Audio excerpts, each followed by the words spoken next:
À l'occasion de la fête de la dédicace de la basilique du Saint-Sépulcre à Jérusalem, la custodie de Terre Sainte a publié une note sur les travaux effectués à l'intérieur de la basilique par l'équipe du département des Antiquités de l'Université La Sapienza de Rome.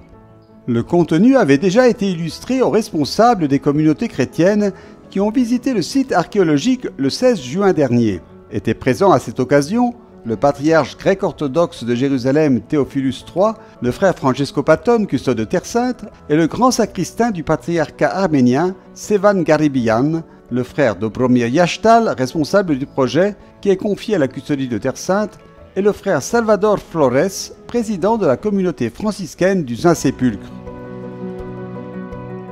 Beatrice Brancasi et Stefano Di Toni, membres de l'équipe de l'Université La Sapienza de Rome, ont présenté aux autorités présentes les 2 zones de fouilles actuellement actives. Les recherches archéologiques sont menées sous la direction du professeur Francesca Romana Stassolla, assisté du professeur Giorgia Maria Anoscia et du professeur Massimiliano David.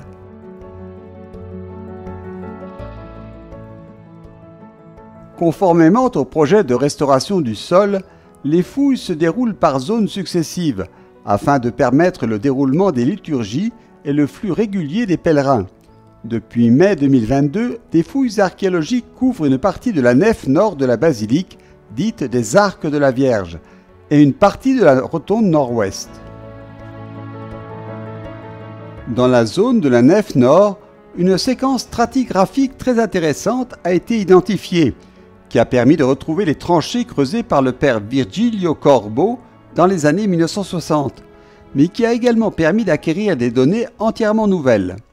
Les plus intéressantes sont celles relatives au chantier de l'époque constantinienne portant sur la construction du complexe religieux qui était situé ici dans une zone de carrière.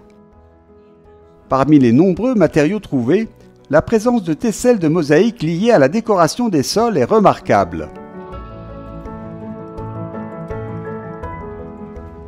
La visite s'est poursuivie dans la zone nord-ouest de la rotonde où la stratigraphie est beaucoup plus éparse en raison de la présence du banc rocheux à une altitude beaucoup plus élevée.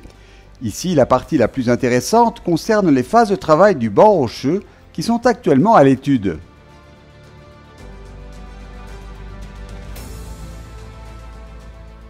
Dans la partie centre-nord de la zone, près de l'édicule, on a intercepté un tunnel dont une partie avait déjà été révélée lors de recherches précédentes, qui descend verticalement à côté de l'édicule jusqu'à une profondeur de 2,80 m et se poursuit horizontalement vers le nord. Sa connexion avec l'ensemble du système d'évacuation des eaux est un aspect important dans l'étude des aspects architecturaux qui sont analysés dans le cadre du projet. Après la visite des 2 zones, les représentants des communautés se sont rendus dans une salle où ils ont pu discuter avec les archéologues pour s'informer de la méthode de travail et avec la restauratrice Daniela Russo, coordinatrice de l'équipe du Centre de conservation et de restauration, la Venaria Reale, qui les a mis au courant de l'avancement des travaux de restauration du pavement.